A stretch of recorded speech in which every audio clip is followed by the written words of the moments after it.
morning, everyone. Thanks so much for being with us here in September 2023 for our fall talk with Andrew Watson. We were fortunate enough to have Andrew with us at our 2023 symposium, speaking on attention and long-term memory. Some of you were there and got to participate in that. And for those of you that haven't, you're in for a real treat tonight. So I'm going to start off with a brief bio of Andrew, and then he's going to take on over. Andrew Watson began teaching in 1988, studying psychology and neuroscience in 2008, and combining these interests in 2012. Having taught high school and English for 20 years, Andrew now translates brain science for teachers, students, administrators, and parents. As a consultant, he has partnered with schools and presented at conferences, both nationally and internationally, focusing on memory, attention, and motivation. His goal: use research in cognitive psychology and neuroscience to make learning easier and teaching more effective. Since 2016, Andrew has written and edited Learning in the Brain blog. He has also written 3 books: The Goldilocks Map, Learning Begins, and Learning Grows. And with that, I'm going to turn it over to Andrew. Thank you, Andrew. Well, thank you, Barbara. Hi, everybody. It's good. I see a couple of faces, and it's good to know there are folks in the background. I was so happy when Barbara called up and suggested we get the team back together again. I suspect many of you were with the gang back in August when we got to hang out in that air-conditioned room. And I'm a little sad, Barbara, I forgot the key prop. Of course, one of the core parts of the experience in August is the gong that we had that we could ring. So I'm really very sad not to have a gong. If I'd planned better, I would have brought one along with me, but maybe Barbara, as a present, you can mail me a gong or something at some point. We can we can build that in. So I'm delighted to get to reconnect with people, and we sort of ended sort of precipitously at the end of that session. So I'm happy to pick right back up and have a chance to continue with the work that we were doing. As Barbara said, if you want to jump in with questions as we go, Barbara will be monitoring the questions. And then at the end, I think I've built in enough time so that we'll have time for some Q&A, either if we want to focus on the ideas that we're talking about during this hour, or perhaps some of you have been trying some of the ideas that we talked about back in August, and you say, oh, wait a minute, I tried this, but how could I tweak it, or it didn't work, or hey, this was a great success. So you'll let me know about all of that. All right, so as you remember from our conversation all the way back in August, that the basic goal here is pretty straightforward. Our students show up, they already know things, they have contents in their long-term memory systems. And it's also true there are plenty of things that they don't yet know out here outside of their brains. And as teachers, each one of us, we're responsible for some piece of this stuff. I'm an English teacher, so Hamlet is my thing, and grammar is my thing, and writing a 5-paragraph essay is my thing, but each of us has a little thing out here, and it's our job to help the thing that wasn't a part of long-term memory. We'd like it to become a part of long-term memory. That's the goal. And sadly, it turns out that we can't use the matrix method. We're not Lawrence Fishburne. We can't simply take a cable and plug the cable into the back of our student's head and download Kung Fu into Keanu Reeves. There's no way just to put the information into the student.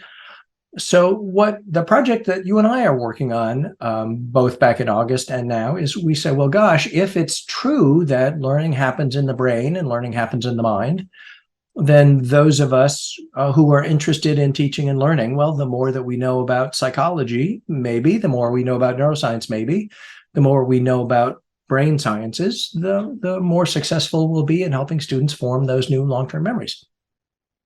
So, gosh, we spent a full day talking about working memory as a cognitive process. And after spending some time with definitions, we came up with an enormous number of strategies about, well, how can we anticipate when we might overload students' working memory? Can we see working memory overload when it happens? And if we can do those two things, well, can we solve those working memory problems that we've spotted? So we've got all sorts of ways that psychology research can be helpful to us there. And then we spent some time on the next day thinking about apparently attention is an important thing for learning. No teacher is ever surprised to learn that attention is important. And of course, the surprising news here is that attention isn't one thing. Attention is the result of three things. So I can't really ask my students to pay attention. If I say, Barbara, I need you to pay attention, I just told her to do three things without telling her which one she isn't doing. So that's never going to be helpful. So instead of trying to get our students to pay attention, well, we want to help our students moderate their alertness level. And we've got some strategies to do that. And we want to help them orient in particular ways. And we've got strategies to do that. And we want to help them manage their executive attention. And, oh, well, good news, executive attention is more or less the same thing as working memory. So we've already studied the strategies to do that. So, gosh, we covered a lot of ground back in August. And we didn't spend lots of time. We did a little bit of conversation about emotions, not a lot. We spent a little bit of time thinking about motivation, not a lot. But if we put all of these topics together, we start having a comprehensive model. Since I'm not Lawrence Fishburne, I can't download stuff into my students. So, well, how does something get from the outside world into my students' long-term memory? Well, it goes through all of these processes. The information is processed by the attentional system. Working memory and long-term memory have a conversation about that, and all of that happens against this background of emotion and motivation. So this is how that happens. One topic in this mix that we started to talk about and didn't finish, and our goal this evening is to catch up with some of the ideas we didn't get to discuss, is, well, actually, long-term memory itself isn't just a goal. It is a goal, but it's not only a goal. It's also a series of processes as well. There are steps to it. So in the same way we've got lots to learn about working memory, in the same we've got lots to learn about attention, well, there's lots to learn about long-term memory itself. So for instance, and if we can do that, then we've got all of this model put back together for us. So this organizational structure that I'm going to use, what I'm going to do is I'm going to start with this diagram that you've already seen a fair amount, and I'm just going to zoom in on it right here. I'm going to take this much and just zoom right on in like that. And as you perhaps remember, in the world of long-term memory formation, researchers think about several different steps here. And the first of those steps we call encoding. And encoding is basically just the initial step. There's something out here in the outside world. They don't know it yet. And we're going to do this initial process of putting it into long-term memory. So we call that the process of encoding. And if our students are successful in encoding, the result of that will be that memory consolidates. So we can talk about encoding and consolidation. And this will be very exciting. If, in fact, students successfully consolidate, well, then they can go ahead and retrieve. So those are the three steps that we're going to focus on here: encoding, consolidation, and retrieval. Those are going to be our big focal points. And we're going to spend some time thinking about the early on strategies during encoding, and we're going to think about some of the later strategies with retrieval. And then, as I hinted back in August, part of the sadness of this research pool is that, alas, encoding and retrieval can conflict with each other. That when I say, ooh, please, student, I would like you to encode this, well, that ends up causing them to retrieve that, and the this and that often conflict with each other, and that creates problems. So it's too bad that that's true, but it's true. So we should know that and do some thinking about how we can get over this weird hurdle of the ways that encoding and retrieval conflict with each other. So this is the outline here. We're going to think about encoding and then retrieval and then the conflict between them. Now, you might be wondering, well, are we going to talk about just what the consolidation strategies are? What can the students do to consolidate? And the answer is, well, most of the the consolidation strategies, these encoding strategies, we like them because they help consolidate. These retrieval strategies we like because they help students consolidate. There's actually only one thing that students can do, which is purely consolidation, and it doesn't include any encoding and it doesn't include any retrieval. The only thing that they can do that just purely consolidates is sleep. Sleep is great for consolidation. So the reason that the reason that schools are really focused on sleep is not just that it's healthy generally, but that it's really excellent for long-term memory formation. So this is our structure for the rest of the hour. Okay, I want to do a quick exercise. As you remember from August, I always think since we're talking about mental function, I think it always helps to function mentally. So since we're interested in long-term memory formation, I would like you to recall a long-term memory that you have. And specifically, I'm going to ask you to write something in the chat, but please don't hit enter just yet. I want to wait. I'm going to give you a moment for everybody to write, and then we're all going to hit enter at the same time. So what I'd like you to do is to go into your long-term memory and remember something. And the thing I want you to remember is the definition, and a very simple definition of the word comedy. If someone said to you, how would you define comedy? Maybe a 3 or a 5 or a 7 word definition. How would you define comedy? So type that in the chat, but don't hit enter just yet. Okay, I'll hope that you've all had a chance to do that. So if you could go ahead and press enter now, I want to see how everyone has defined something that others think is funny. An art form evokes laughter through humor observations, communication that makes humans laugh, entertainment causes to laugh, something that is funny, art of laughter, something that amuses, meant to be amusing. Okay, I think we've got a theme going here. By the way, I saw there was a question early on about alertness in the world of attention. So the answer to that question is we spent a whole lot of time talking about attention this summer. So if we have time to come back to attention at the end of the day, I'm happy to do that. But for now, let's focus on long-term memory, and maybe we'll have a chance to come back and talk about attentional strategies as well. Okay, so we've got a handy definition. We could all feel our long-term memory working. That was good. That's what it feels like to have your long-term memory do something. All right. So we mentioned several of these strategies back in August. So I'm just quickly going to touch on a few of these. And then once we've had a chance to review some of them, then we'll come back and introduce a couple new ones as well. So the perfectly obvious thing to say at this moment is the only way anybody encodes anything in school is to practice. You just have to practice things. That's really, nobody is surprised. Of course, that's true. The art of learning is the art of practicing things. There isn't a bit of a surprise here. But one of the questions is, what's the best way to organize and schedule practice? And one of the first questions that we ask is, well, if I've got, 20 practice problems, is it better to do all of my practice problems all at once to really sort of firm up that memory, or to really consolidate? Or maybe I should spread that out over time and do some of the practice problems now and some tomorrow and some on Saturday and some next Monday. I could spread that practice out. And, there are different models of that, but which of those two approaches is going to consolidate better? And this turns out to be a really easy question to research, and we've got a lot of research on it. And the answer very, very consistently is spreading practice out over time, we call that spacing, is better than doing all the practice at once, which we call massing.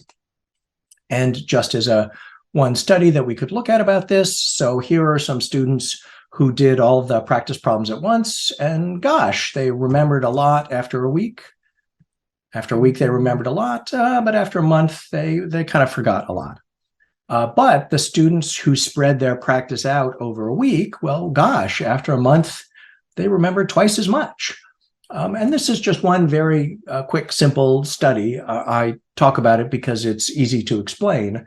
But the headline here lines up with everybody else's headline, which is spreading practice out in some way or another, on some schedule or another, is better than doing all the practice all at once.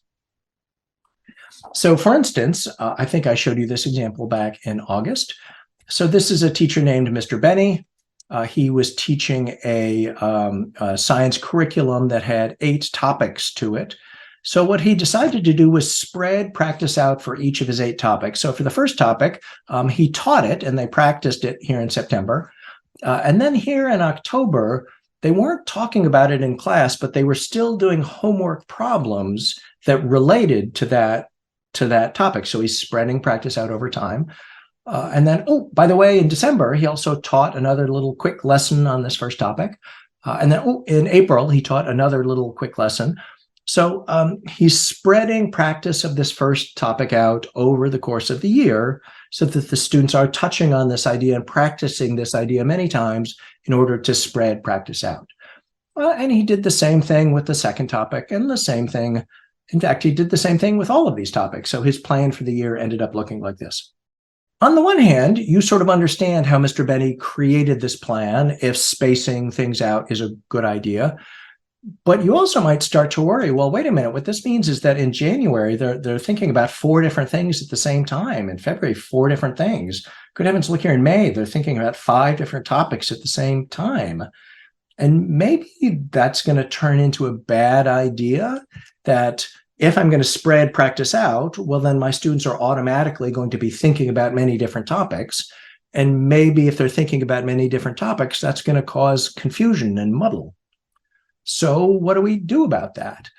And the good news is, well, wouldn't it be better just to go back to the old-fashioned way and, teach things one at a time? So the good news is we've researched that question as well. And it turns out the answer is that having students think about different ideas at the same time, we're going to call that interleaving, is in fact better than having them think about one thing at a time. So if students are thinking about multiple topics where they have to say, oh, is it this or is it this? That turns out to help learning as well. And again, we looked at this quick study where during the practice period, when the students did this interleaving thing, the traditional way was much more successful in the short term. When they were just doing the practice problems, they were much better at the practice problems in the old way than the new way. But a couple of weeks later, when they came back to it, oh gosh, this jumbling things together, this interleaving strategy was much more effective. You can see there's quite an extraordinary drop-off. The people who did it the old-fashioned way remembered very little of what they had learned, whereas the people who did it this cool new way, by jumbling topics together, they were much more effective at that. So it turns out this is going to be the better idea, that if I spread practice out over time, I'm actually automatically going to have my students thinking about multiple things at the same time, and that turns out to be a good idea. So those are the encoding strategies that we talked about back in August. We also talked about one core retrieval strategy. And if I could pick just one thing to talk about in long-term memory world, it would be this topic. And the topic here is, what's the best way, once the students have started to learn something, they've started to consolidate, well, what's the best way for them to practice? What's the best way for them to review? And the answer, the possibilities are, on the one hand, what they could do is they could take whatever they learned and they could say, oh, I'm going to look that back over again. So if I studied vocabulary in class today, I've got my vocabulary list. I could look over my vocabulary list. That would be fine. Or the other thing I could do, and this is quite different, is instead of looking back over and trying to put it back into my brain, I could reach into my brain and say, well, wait a minute, can I pull that thing out? Can I actually remember what that is? And in this case, we call that flashcards. Yes, if they look at the word on the flashcard and the word is pulchritude, they have to think, ooh, pulchritude, what does pulchritude mean? What does pulchritude mean? They have to reach into the brain and try and pull that information out, instead of simply looking at a vocabulary list that says pulchritude means beauty. And there are many different ways to do this retrieval practice kind of thing. The old-fashioned way, I would go over the notes that I took in class today, and in the new way, I would ask, my sister to quiz me on the notes that I took. She'll ask me a question, I try and answer the question. Or the old way, and this is incredibly popular, especially in college. College students really love rereading books, which is to say, taking the information, putting it back in their head. But rereading books really doesn't provide any new learning. The thing that does provide new learning is trying to remember as much of the chapter as I can. Can I start with a blank piece of paper and write down the key ideas, write down the most important people, write down the mathematical formulas, write down the dates, whatever it is, but what can I remember from what I read? So I could show you, there are literally hundreds of studies in this field, and very, very consistently, we see that practicing by retrieving results in much better consolidation than practicing by reviewing.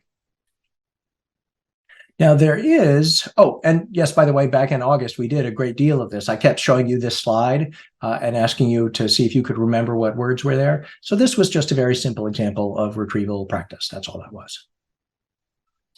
Okay, now we talked about these strategies under a broader heading.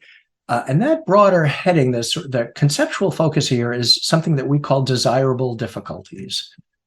And the idea is that as teachers, what we want is for our students, we want to make the ideas easy enough for them to learn, but not so easy that they're easy. We want them actually to do a little bit of struggling. We want them to have to think hard. So we're looking for the desirable level of difficulty here. And I actually heard Robert Bjork, who coined this phrase, his definition of a desirable difficulty is any built-in difficulty that requires the student to think more, and even though it's a little bit harder, they still can succeed at the end of it. So for instance, the reason that spreading practice out over time is a desirable difficulty is, well, they have to think harder if the homework that they're doing isn't about what we did in class today, but it's what we did in class 3 days ago or a week ago or 5 weeks ago. They have to think harder. Interleaving is harder than blocking because I can't just, do this particular math process. I have to decide, well, which of the math processes am I supposed to do right now? I have to think harder. So that's a desirable difficulty. And obviously retrieval practice, if instead of just looking at the page, I have to think and say, well, wait a minute, can I remember? That's a little bit harder. So that's a desirable difficulty. Now, one point I'd like to make at this moment, I should have said earlier on, but I will say now, often I create handouts that I send out. And in this case, there will be 2 slides near the end of the talk that I'm just going to stop and say, if you want to take a screenshot of this slide, or if you want to take a picture of this slide, these are the 2 slides that say everything.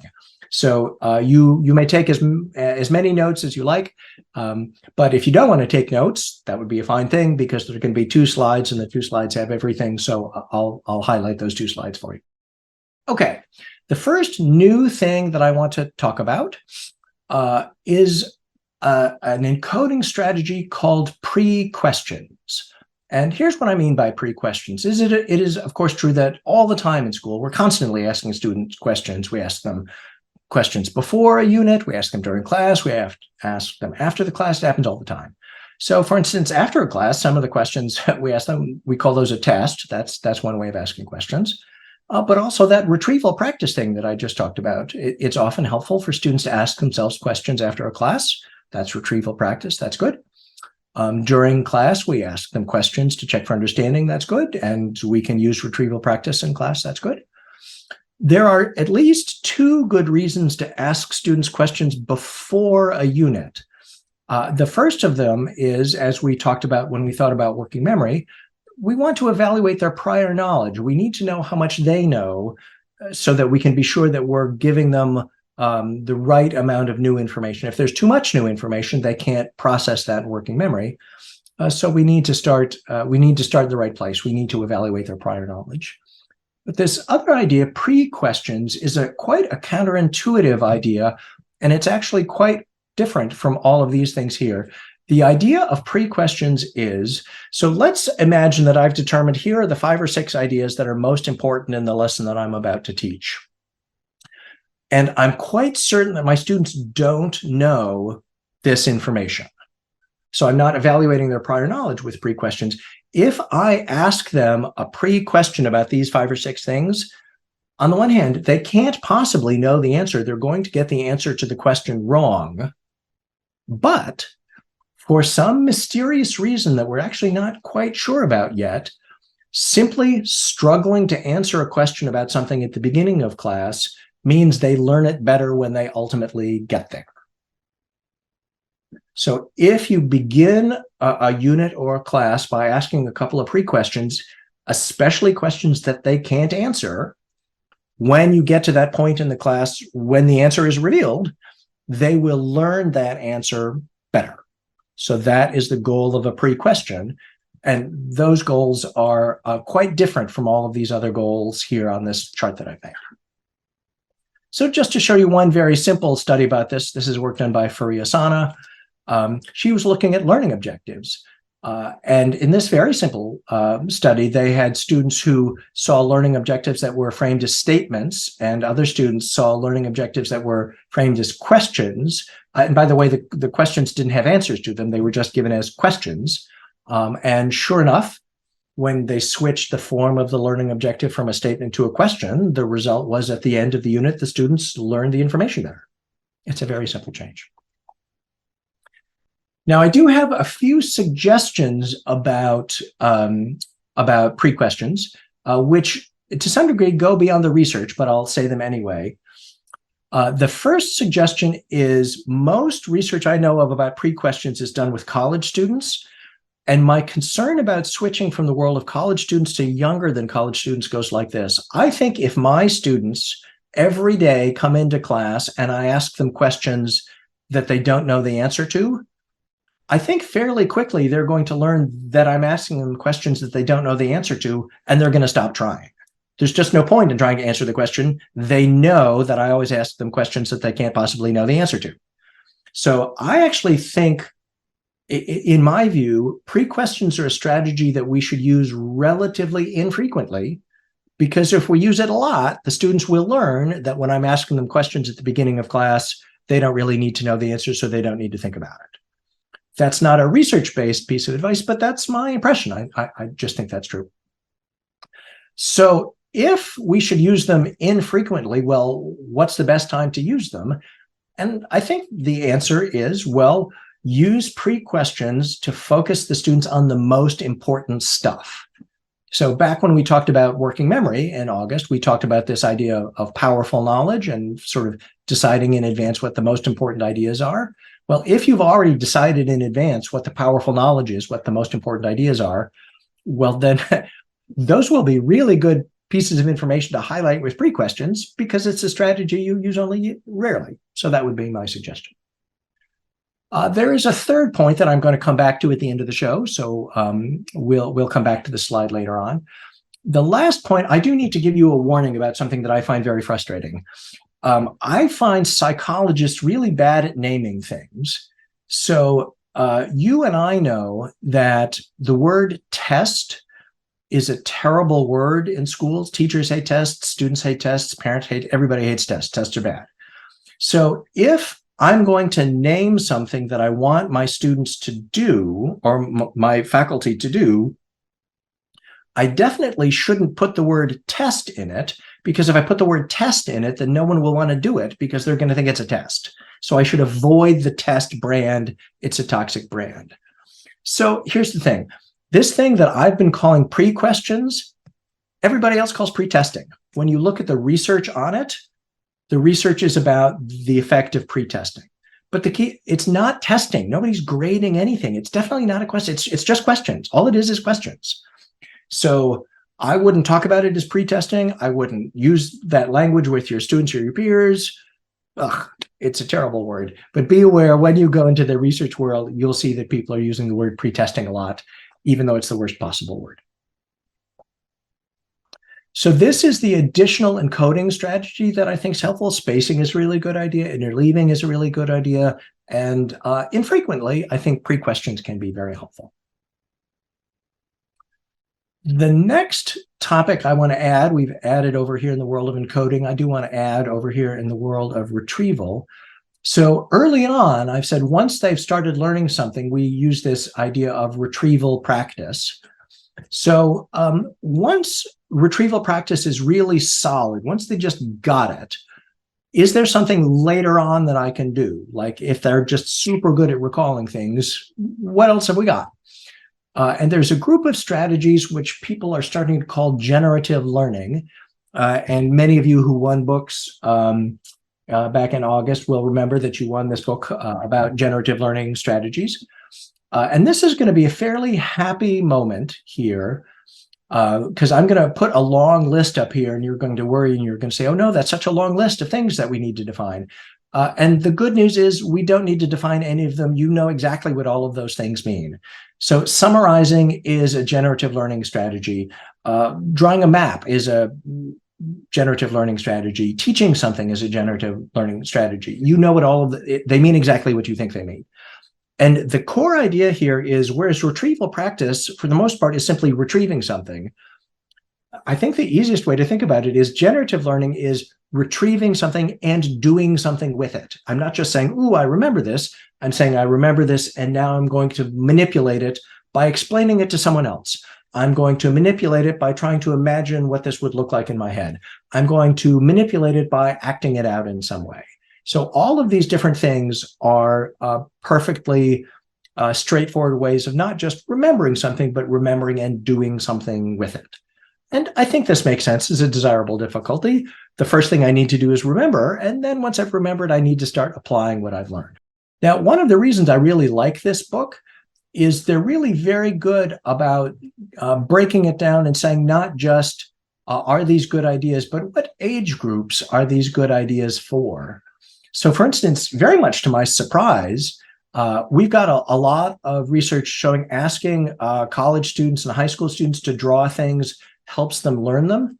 And of course, younger kids really like drawing, but we don't yet have good research suggesting that drawing is a good idea to help the younger students learn the thing. It's a good, like they should draw because they like drawing and they're good at drawing. But if I'm asking them to learn a new concept, we don't yet have good research suggesting that it will help them to learn the new concept. So this is one of the reasons I really like this book, is it talks about reasons to use something and also when not to use them. I want to give you a quick example of the difference between retrieval practice and generative learning. And actually, I'll be interested. I think I invented this, but I'm not sure that I did. So if when I describe it, you say, oh, no, I saw somebody talk about that years ago, please let me know so I know who to give credit to, because I sort of think I invented it, but I'm really not sure. So what I've done here is I've created my grid and I put a whole bunch of words in my grid. So let's do a retrieval practice version of this. What I'm going to do is I'm going to take out 2 pairs of dice and I'm going to roll them and I'm going to come up with a couple of pairs. So let's say I get a 1 and a 3 and a 3 and a 1. Those are the pairs that I get. So here's my 1 and here's my 1 and a 3, and here's my 3 and a 1.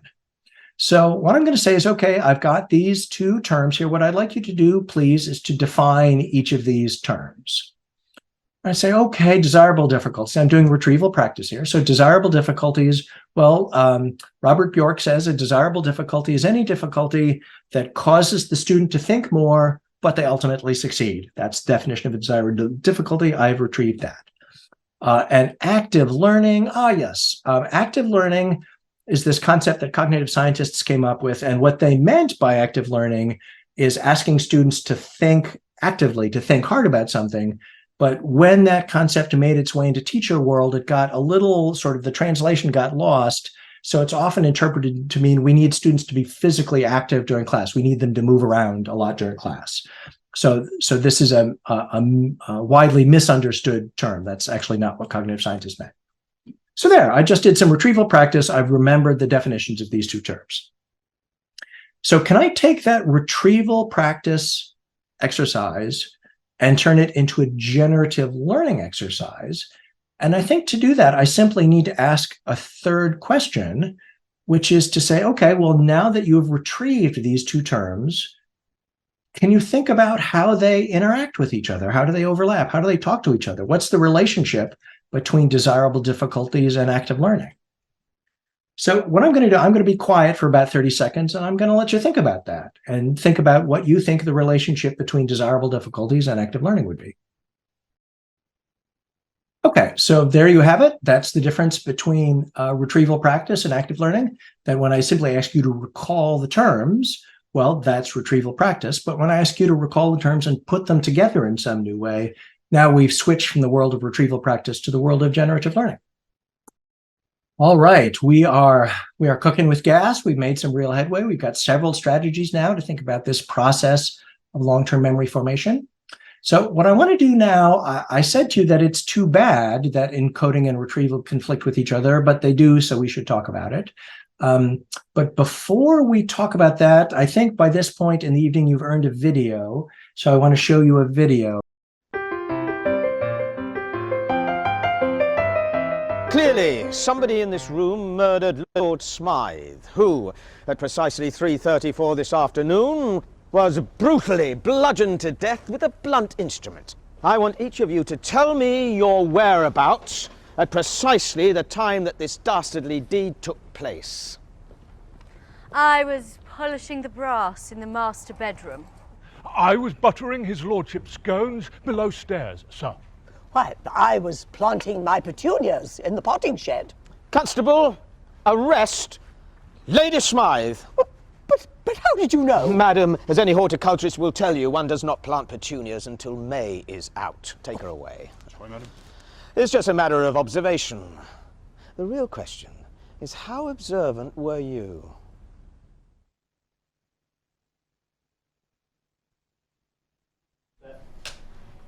And action. Clearly, somebody in this room murdered Lord Smythe, who, at precisely 3:34 this afternoon, was brutally bludgeoned to death with a blunt instrument. I want each of you to tell me your whereabouts at precisely the time that this dastardly deed took place. I was polishing the brass in the master bedroom. I was buttering his lordship's scones below stairs, sir. Why, I was planting my petunias in the potting shed. Constable, arrest Lady Smythe. So I hope you enjoyed that and had your minds blown by that. We'll come back to the way that video fits and what we're talking about in just a moment.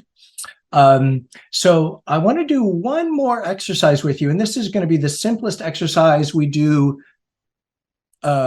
the whole hour, the whole time I talk with teachers. This is the simplest possible exercise. What I'm going to do is advance to the next slide. The next slide is going to be a photograph. And what I want you to do is type into the chat the very first thing you see. You got to be honest. What's the very first thing you see in this photograph on the next page? So here we go. You're going to type in the first thing you see. 1, 2, 3. Here's the next page.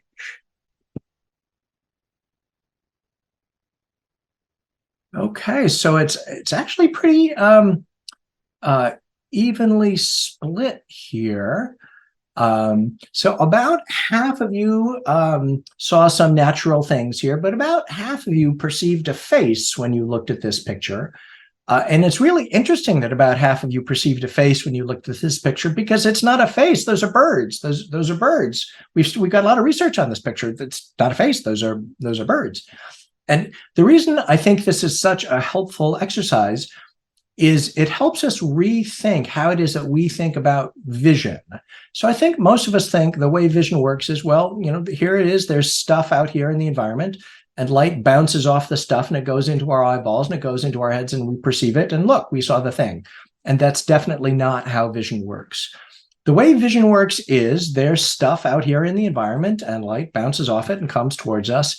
And there's also stuff already in our heads. And specifically in this case, there's a brain region called the fusiform face area, the FFA, fusiform face area. And most brain researchers think that the FFA is there to do facial identification and recognition, which is to say your brain isn't just lying there perceiving things. Your brain is actively reaching out, saying, "Oh, I'm looking for a face. I'm looking for a face. Is there a face? Is that a face? I think that might be. Oh, look, that's a face." So when you see those birds in that particular image, your FFA turns them into a face, even though it's not a face. Those are birds. So it's not that your brain is just inertly there receiving stuff coming in. Your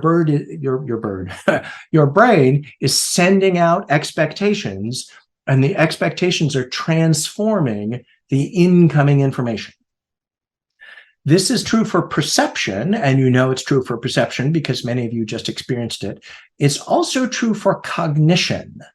So here, I think many of us think that what happens in school is we say, okay, here's the stuff I want you to learn, and it goes into their heads and they learn the stuff. And that's not what happens.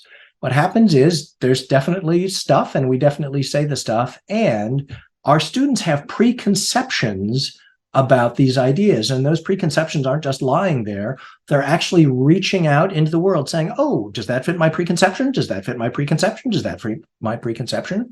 And sure enough, those preconceptions tend to transform information that's coming in order to make it align with what it is that I already thought was true. So to draw this in a somewhat different way, So out here, I'm the teacher. This is the mental model that I want my students to have.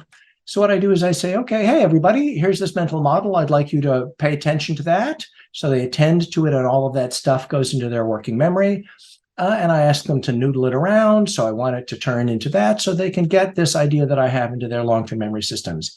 And very often that's not what happens, because instead what happens is they say, okay, please attend to this stuff. So they attend to the stuff, but they have a prior conception already in long-term memory. They already have a pre-existing mental model. So when I say, please encode this, they actually retrieve that. So when they do the working memory work that I asked them to do, the result is the incoming information ends up aligning with their prior misconception. So instead of encoding what it is that I wanted them to encode, they retrieve and reinforce the prior misconception that isn't what they should be learning. This is what was happening when you were watching that whodunit video. It is your lived experience that objects do not just randomly change into other things. So all of those changes that happened in that video, they happened right there in front of you. Like there was a bear, there was a stuffed bear, and then when you come back, the stuffed bear is turned into a knight in shining armor. It wasn't hidden, it was right there. The detective was wearing a dark coat, and then at the end he's wearing a light coat. It's right there in front of you. I actually watched this video many, many times before I realized that it was two different dead guys. The dead guy crawls off and a different dead guy crawls on. They're two different dead guys. These aren't small changes, but because our lived experience, our prior misconception that stuff doesn't just change is so powerful, we simply fail to perceive all of these changes, which are happening quite bluntly right there in the video in front of us. So what should we do because of this problem of prior misconceptions, which show up a lot in school? And the first step really is to identify, well, what are the prior misconceptions that are making it hard for the students to learn the thing? And I think the way to identify prior misconceptions is this. There is something that you taught last year, and when you taught that something, you taught the daylights out of it. You were so careful because the year before when you taught it, everybody misunderstood it, even though you had taught it incredibly carefully because the year before, everybody had misunderstood it, even though you taught it really carefully because that thing that every year you work really hard and they still don't understand. Why aren't they understanding? I think it's really likely the reason they're not understanding is that there's a prior misconception getting in the way. So when you feel that frustration building up of why can't they learn this? Almost certainly the answer is there's a prior misconception making it hard. The second step here is they've got an inaccurate prior mental model. So it's my job to build a new competing mental model. So here I am, I need to have a syllabus and I need to have a lesson plan that accomplishes two things. The first thing I need to do is I need the new mental model to be almost as robust as the old mental model. So for instance, here's the thing I want them to learn, and here's their prior mental model. And of course, when I start teaching it to them, well, what they get in their memory is going to be this very feeble, pale shadow of what I want them to learn. But I need gradually to train that up over the course of a long period of time so that the new mental model is maybe not as robust as the old one, but as robust as I can get it. Well, how do I do that? Well, the way I do that is this, that if I'm teaching using spacing and interleaving, if I'm teaching using retrieval practice, if I'm teaching using generative learning, if I'm paying attention to all those attentional strategies that we talked about before, if I'm paying attention to all those working memory strategies that we talked about before, all of these teaching strategies will help students develop new robust mental models. There is going to be one exception here, and that exception has to do with pre-questions. So we do have some research that warns us that if I ask a pre-question about a prior misconception, by activating their prior misconception at the beginning of the unit, that makes it harder, not easier, for them to learn the new thing. So when I'm asking my pre-questions, I need to be sure that this pre-question isn't giving them an opportunity to reinforce their own prior misconception. So I told you back here to watch this space. So the other piece of advice about pre-questions is beware that we don't use pre-questions that activate prior misconceptions. Okay, so I've identified the prior misconception. I'm building up the mental model. And the final step, and this is the additional piece, I haven't heard other people talk about it, but so I don't have research on this, but I have experience on this, that this does seem to be helpful. That not only do I want them to develop this new robust mental model, but I want to be really overt with them, get them in the habit of recognizing the switch from the old model to the new model. So constantly, whenever I'm talking about the new thing, I also say, okay, remember, under the old model, it would look like this. And in the new model, it looks like this. In the old model, it looks like this. In the new model, it looks like this. And in the same way that building this up is going to take a long time, this is not something I do once and it's done. This is going to happen over weeks and months.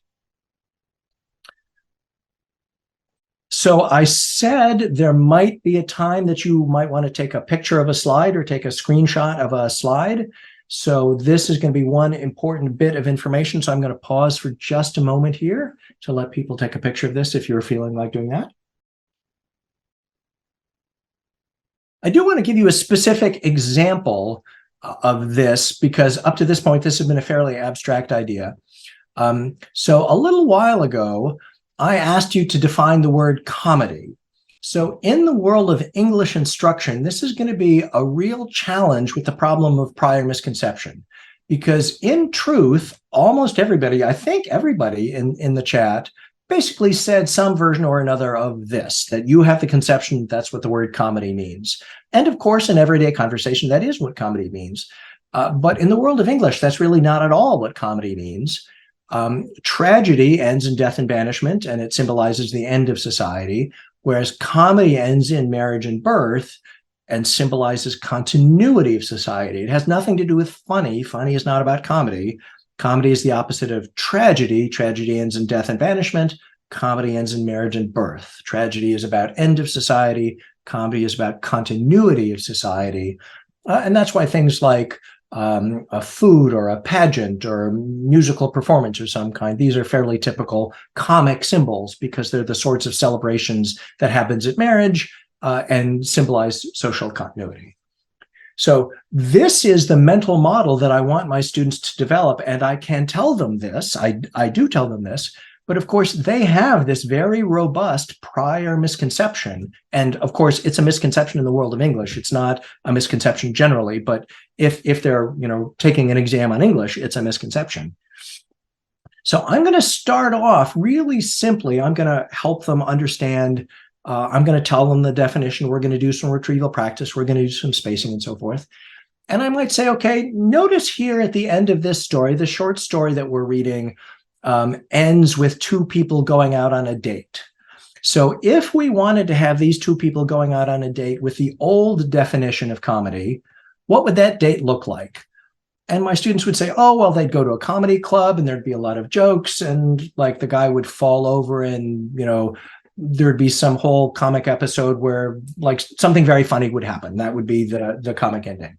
Okay, good. And what's a comic ending for the short story in the new definition? And they'd say, oh, well, I guess for their date, they would go out to dinner together at a restaurant. And at the restaurant, maybe there's some music playing and maybe there's somebody celebrating an anniversary in the background. That would be an example of the new kind of comedy. Nothing funny happened, but all of those things, it's about food, it's about marriage, it's about celebration and so forth. So we're getting in the practice here of talking about what the old version and what the new version would look like. And then maybe sometime later on, we're reading the play Fences. And I say, okay, so we're reading the last scene of the play Fences. Can you tell me under the old definition of comedy, if we wanted this to be a comedy, what would be happening? And well, the answer is, Lyons would come out and he would make some of his jokes and the family would sit around and they'd be talking about Troy and they'd all be telling funny stories about Troy and they'd be laughing about the funny stories about Troy. I say, okay, great. But this is a literary comedy. It's a different kind of comedy. So what happens instead? And they think for a minute and they say, oh, wait a minute. The daughter, that's a child, that's a baby, right? So that's continuity of society. So the child is planting a garden. Oh, wait a minute, garden, something new is growing. There's growth, there's rebirth, there's continuity. Oh, I get it. That's a symbol of comedy. It's not the old kind of comedy. It's not funny, but the planting of the garden is a new kind of comedy. And then maybe a little later on, we get to Macbeth. And one of my students makes a really good point. And one of my students says, isn't it amazing that when Banquo shows up as a ghost, he shows up in the middle of a feast, right? So a feast is usually a comic symbol. So everybody's celebrating, everybody's drinking, everybody's eating. You'd expect this to be a comic symbol, but actually a ghost shows up in the middle of this comic symbol, like he's dead and he's bleeding. And he's a representation, like we've taken this Shakespeare's taken this comic symbol and he's perverted it by using a comic symbol as a symbol of death. So this is a really amazing, really thoughtful point that my student is making. And I look at the student and I'd say, I don't get what you're talking about. Why do you think a banquet isn't funny? There's nothing funny about that. Why are you saying that's comic? And if I've played my cards right by this point in the year, because we've been doing this for months now, my student will say, no. Funny is not that's the old definition of comedy. That's the everyday definition of comedy. In our day, like in this room, when we define comedy, comedy is about continuity, blah, blah, blah, blah, blah. So because they're in the habit of switching back and forth so much, even when I try and trick them, and I do this, I try and trick them at the end of the year, even when I'm trying to trick them, I can't trick them anymore because they're so good at switching back and forth between these two mental models of what the word comedy might mean. So this is a labor-intensive process. It's a syllabus-intensive process, but overcoming prior misconceptions is really hard. And this is the best way I know of so far to accomplish that mission. So we've got a lot of different possibilities here. And if people would like to take a picture of this slide as well, this is going to be the one that captures the core concept together. So we've got a whole lot of strategies that we can use to understand long-term memory, not as simply as a goal, but as a set of processes. They're encoding processes, they're retrieval processes, and there are ways to resolve the conflicts between them. And all of these are falling under the heading of desirable difficulties. We've got from back in August a whole bunch of working memory strategies. We've got back from August a whole bunch of attentional strategies. So the result of that is, as we start gradually adding each of these strategies to our teaching, it's going to become increasingly likely that we can get ideas from out here to in here, which is the long-term goal of teaching. So that is what I wanted to say. Barbara, I don't remember, are we at a hard stop about now, or do we have a few extra minutes to think together? I know we had one question that was in the chat, and that question was, might the concept of desirable difficulties have any association with the concept of the zone of proximal development? So, yes-ish. Zone of proximal development, of course, comes from a Russian psychologist named Vygotsky from well over 100 years ago. So he's from a very different generation of thinking about the intersection of psychology and teaching. Notice, by the way, the last word of that phrase, the zone of proximal development, Vygotsky wasn't writing about teaching and learning. Vygotsky was writing about human development. So he was writing and thinking about the process of 3-year-olds becoming 4-year-olds, becoming 8-year-olds. That was his interest, much more than the process of classroom instruction. So those two concepts rhyme nicely with each other. But I think it's easier just because they're from such different worlds, although we can think about it that way. Desirable difficulties are their own thing, and I think it's helpful to sort of focus on that particular category as it stands and was developed by the Bjorks and others. Andrew, I have a question. I'm just going to unmute because it's easier than writing out this whole thing. Or not really so much a question. I loved what you were talking about with switching. I have found, I teach at a private school, and so most of my kids have had the same teachers, who I know are teaching things that I have. And so in one particular concept, that's like one of my core things, the teacher before me uses different language. I use 4 things. They shape my whole class. He uses 3.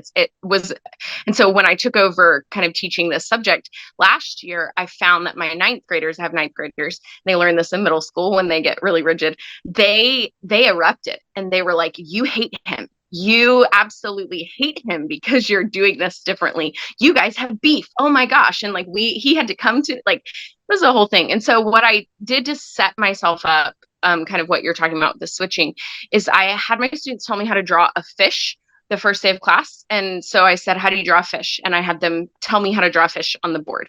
And they mostly said, draw a circle or draw some kind of, just kind of a basic fish. And then I said, is this a fish? And they all said yes. And then I pulled up a picture of a koi fish. And I said, okay, but is this a drawing of a fish? And they said yes. And there's a picture, if everyone who's seeing this, if you Google how to draw a realistic cat, and it kind of shows you like the circle version, and then it shows you a more realistic version.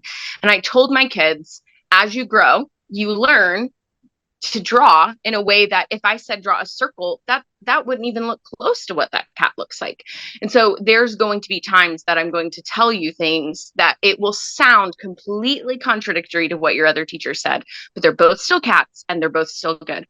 And so I think if anyone is in that context where the teachers, then it tends to be a more relational thing and not just a brain thing. That has been really helpful for me. And I even used it today and said, that was when I introduced kind of my version of this. And I said, ever remember the cat? And they're like, yeah. And no one had any issues with it. So that definitely helped set it up. Thank you, Sarah. That's not only good teaching, but excellent collegiality, which is not a small part of good teaching. All of you, I believe, have my email address, which is the name of my company is Translate the Brain.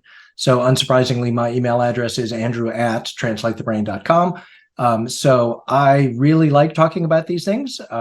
So you're welcome to email me at any time if you have questions.